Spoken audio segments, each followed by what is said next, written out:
Hello friends, তো আবার চলে আসলাম একটা নতুন ভিডিও নিয়ে। রোজকার মতো রান্না বান্না কি আর করবো, মহিলা মানুষের তো এইসবই কাজ, তাই না বলো?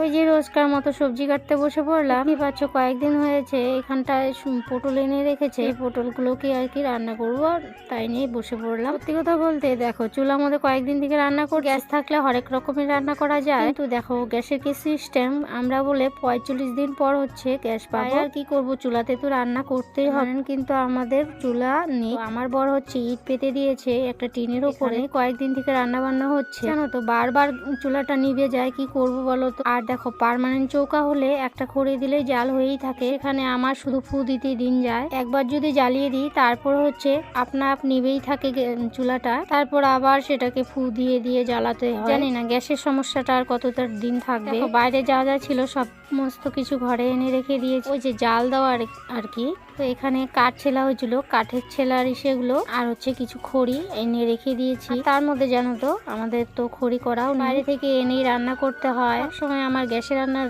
অভ্যেস, তাই আর কি খড়িটা আর কি জোগাড় করা নাই।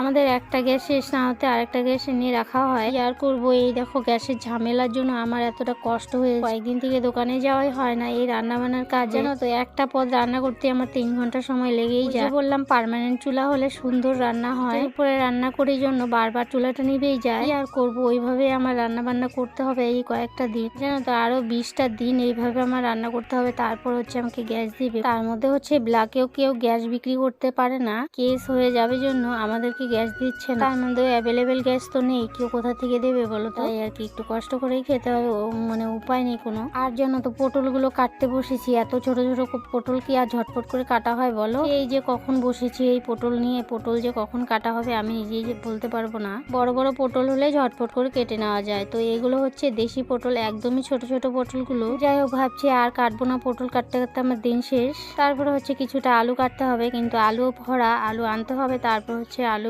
কাটতে হবে। এদিকটায় দেখো ভাত বসিয়ে দিয়েছি, এক সাইডে জাল দেখা যাচ্ছে এক সাইডে জাল নেই, এরকম টাইপই করে রান্না করছি কখন থেকে। ভাত বসালেও কতটা টাইম লাগে ভাত হতে, আর জানো তো একটা পদ রান্না করতে 3 থেকে 4 ঘন্টাই লেগে যায় আমার, বারবার ওই নিভে যায়। কি আর করা যাবে, ভাগ্যের পরিহাস, তাই না? ওদিকটায় দেখো কতগুলো চোচা গটিয়ে রাখলাম, চোচাগুলোকে ফেলে দিতে হবে। আর জন্য আজকে ভিডিও যে কিভাবে করেছি, মাথা নেই মুন্ডু নেই, ওইভাবে ভিডিও করছি, উপায় নেই, সময়টা নষ্ট হয়েছে, ওইভাবে আমি আপলোড দেবো। এদিকটা আমার জলটা উতলিয়ে গেছে, এখন চালটাকে ঢেলে দিলাম। চালটা ঢেলে দিলাম, এখন আর বেশিক্ষণ লাগবে না, কিছুক্ষণের মধ্যে ভাতটা আমার হয়েই যাবে। চলো দেখো এদিকটা মেয়ে কি করছে, দেখতেই পাচ্ছ। এই যে আমার মেয়ে, এই দেখো মোবাইলে ভিডিও এডিট করতেই দিন শেষ। হ্যাঁ দিন শেষ।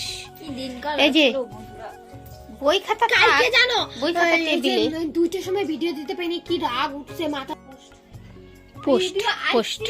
তারপরে আমি এডিট করছি, তারপরে পোস্ট দিই। চলো দেখি আমি আর তরকারি কি হলো। তাই বসিয়েছি, কালকের একটু সোয়াবিন ঝোল ছিল, সেই সোয়াবিনের ঝোলগুলোকে একটু জাল দিতে বসি, কারণ হচ্ছে এখনো দেখো কোনো রান্না বান্নাই হয়নি, তাই আর কি একটা জাল দিয়ে রাখছি, তো ভাত দিয়ে খেতে পারবে জন্য। চলো এই দিকটায় তরকারিটা ভালো করে জাল হতে থাক, আর দেখি আমার মেয়েরা কি করছে, চলো যাই। এই দেখো বাপ মেয়ে মিলে কি করছে বলো তো, ওই যে সুপারিগুলো কিছুটা বাকি ছিল সেই সুপারিগুলোকে উঠাচ্ছিল। দেখো খোলটার ভেতরে যদি সুপারিগুলো থাকে তাহলে কিন্তু নষ্ট হওয়ার চান্স আছে, তাই আর কি আমার বর আজকে বাড়িতে আছে জন্যই এগুলো কাজ করছিল একটু একটু করে। আর এদিকটা দেখো কতটা খড়িয়ে নিয়ে রেখেছে, ওই যে বললাম আমাদের হচ্ছে খড়িয়ে রিজার্ভ করা নেই, বাইরে যেখানে যেখানে ছিল সেখান থেকে নিয়ে চলে আসছে। চলো এদিকটায় তরকারি বসিয়ে দিয়েছি, আলু পটলের রসাটা এদিকটায় সম্বার দিয়ে দিয়েছি, ভালো করে ভাজা ভাজা করেই মশলাটা দিতে হবে। দেখো এখন কিন্তু জালটা ভালোই উঠেছে না, ওই যে আমখড়ির ডালগুলো দিয়েছি একটু ভালোই জ্বলছিল, যদি একটু মোটা মোটা ডাল দাও তাহলে না গ্যাস চুলাটা নিবেই থাকে, বারবার গ্যাসটাই মুখে আসে, ওই যে গ্যাসে রান্না করার অভ্যেস সব সময়, কি আর করবো বলো, তো অভ্যেসে পরিণত সবকিছু। আর এদিকটায় দেখতে পাচ্ছ পয়লা বৈশাখের জন্য এই নাইটিটা এনেছিলাম, সো সেটাকেই পরেছি স্নান ধান করে।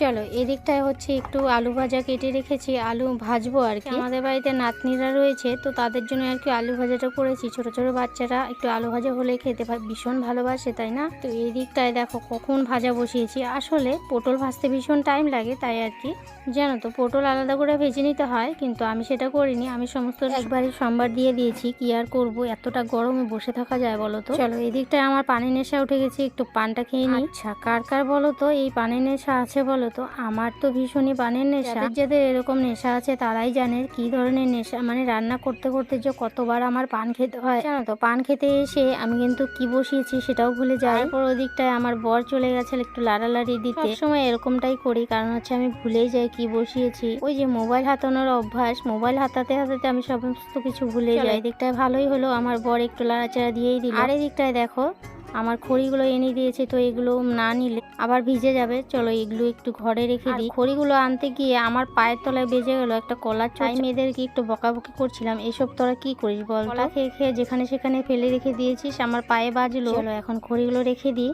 আর দেখো এই রান্না করে তো সেরকম জায়গা করা নেই, খড়ি কোথায় রাখবো, তো ওইভাবেই চুলার পাশেই রেখে দিলাম। কি করব বলো তো। এদিকটায় বসিয়েছি একটু আলু ভাজা। যাই হোক, আলু ভাজাটা হতে হতে আমার সমস্ত খড়ি আনাও শেষ। চলো এখন চলে গেলাম একটা নিমন্ত্রণ বাড়ি। কোনো ধরনের ভিডিও করতে পারিনি, কি আর করা যাবে। তো এখানে আছিল শিব পূজা, তো সবাই মিলে আমরা এই বাড়িতে চলে আসলাম। কয়েকদিন থেকে নিমন্ত্রণ করে বলেই থাকে সকালে বিকালে আসতেই হবে আসতেই হবে। কি করব, মেয়েদেরকে নিয়ে চলেই আসলাম। কে ডাকছিল সবাইকে খেতে দেবে জন্য, সবাই মিলে চলে গেলাম বসতে। চলো সবাই মিলে বসে পড়বো, বসে একটু প্রসাদটা খেয়ে আবার বাড়ির পথে চলে যাব। চলো, সব জায়গায় তো সব কিছু ভিডিও করা যায় না, তাই একটু সামান্য একটু ভিডিও করেছি। এক টেবিলের মধ্যে আমার নাতি নাতনিরা মেয়েরা সবাই মিলে বসে পড়বে এদিকটা। আজকের জন্য আসছি, টাটা বাই, দেখা হচ্ছে নেক্সট একটা ভিডিও। যারা এতক্ষণ আমার ভিডিওটা দেখলে তাদের জন্য অনেক অনেক ধন্যবাদ। তো এখন মতো